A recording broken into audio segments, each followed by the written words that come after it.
नमस्ते छात्र मित्रों। विषय हिंदी, कक्षा 8वीं, दूसरी इकाई का दूसरा पाठ, दो लघु कथाएं। इसमें से पहली लघु कथा नींव, इसकी जानकारी हमने इस पाठ के पहले भाग में देख ली है। अब इस वीडियो में हम इस पाठ की दूसरी लघु कथा जीभ का वर्चस्व, इसकी जानकारी हासिल करेंगे। इस पाठ के रचनाकार हैं लेखक हरि जोशी। पाठ की तरफ ध्यान दीजिए। पंक्तिबद्ध और एकजुट रहने के कारण दांत बहुत दुस्साहसी हो गए थे। पंक्तिबद्ध यानी कि एक ही लाइन में, एकजुट यानी कि एक साथ।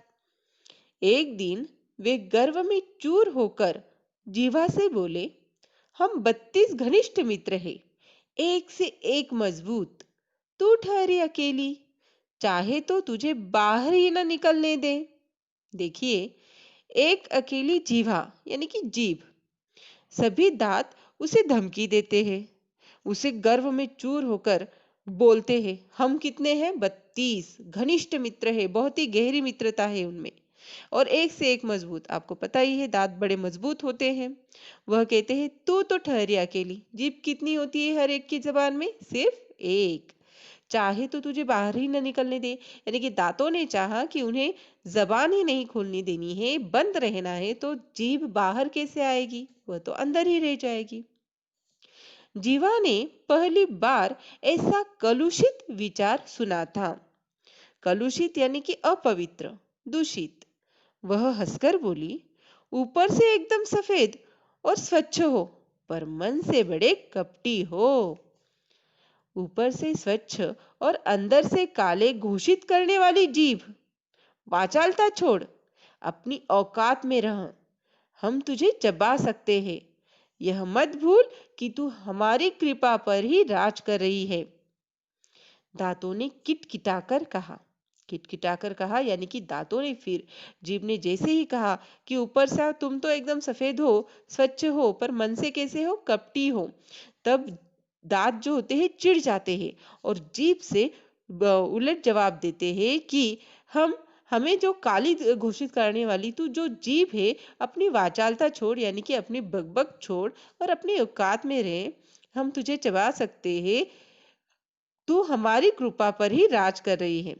जीभ ने नम्रता बनाए रखी, किंतु उत्तर दिया, दूसरों को चबा जाने की ललक रखने वाले बहुत जल्दी टूटते भी हैं, सामने वाले तो और जल्दी गिर जाते हैं। तुम लोग अवसरवादी हो, मनुष्य का साथ तभी तक देते हो जब तक वह जवान रहता है, वृद्धावस्था में उसे असहाय छोड़कर चल देते हो। देखिए, यहाँ पर जीभ नम्रता बनाए रखती है। इतना किटकिटाकर जब दांत उसे कुछ कहते हैं तो जीभ शांति तो रखती है, परंतु फिर भी उन्हें उत्तर जरूर देती है। वह कहती है कि दूसरों को चबा जाने की ललक यानी कि लालसा तुम लोग रखते हो, तो इसीलिए तुम जल्दी टूटते भी हो। सामने वाले तो और जल्दी गिर जाते हैं, यानी कि जो सामने रहकर इतनी बड़बड़ कर रहे हैं, इतना बोल रहे, धमकी दे रहे हैं, वो तो जल्दी गिर जाते हैं। तुम लोग अवसरवादी हो यानी कि स्वार्थी हो, मतलबी हो, और मनुष्य का साथ भी तभी तक देते हो जब तक वह जवान रहता है। सभी को पता है जब व्यक्ति बूढ़ा हो जाता है, वृद्धावस्था में पहुंच जाता है, तब सभी दांत एक एक करके गिर जाते हैं, टूट जाते हैं, तो वृद्धावस्था में मनुष्य को वह असहाय छोड़ जाते हैं। शक्तिशाली दांत भी आखिर अपनी हार क्यों मानने लगे? बोले, हमारी जड़ें बहुत गहरी है, हमारे कड़े और नुकीलेपन के कारण बड़े बड़े हमसे थर्राते हैं। देखिए, फिर दांत फिर भी अपनी बात खरी करने के लिए बोलते हैं कि हमारी जड़ें कैसी है? बहुत गहरी है, यानी कि हम अंदर तक, हमारी जड़ें हैं, मूल है। हमारे कड़े और नुकीलेपन के कारण, कड़ा यानी कि दांत कैसे होते हैं? बहुत ही कठिन होते हैं, मजबूत होते हैं। नुकीलापन यानी कि उनके बीच अगर यह हमारी उंगली भी फंस जाए तो कट जाती है, तो कारण बड़े बड़े हमसे थर्राते हैं यानी कि हमसे घबराते हैं।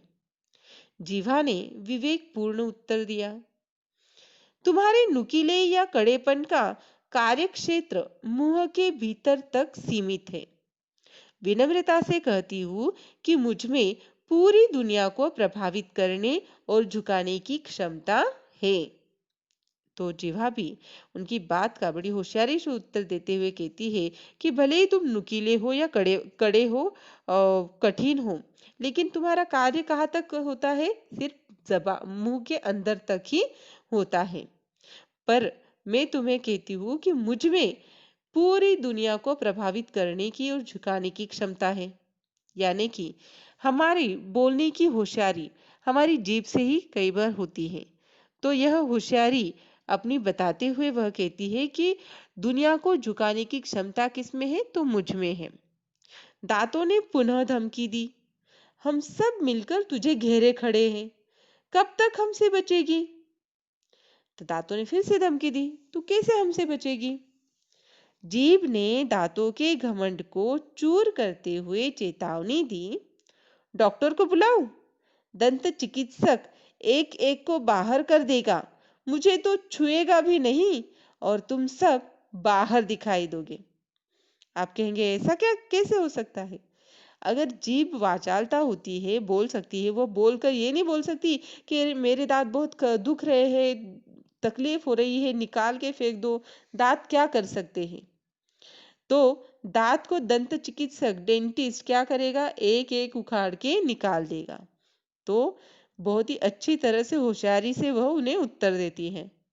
घमंडी दांत अब निरुत्तर थे। निरुत्तर यानी कि उनके पास जैसे जवाब कोई था ही नहीं।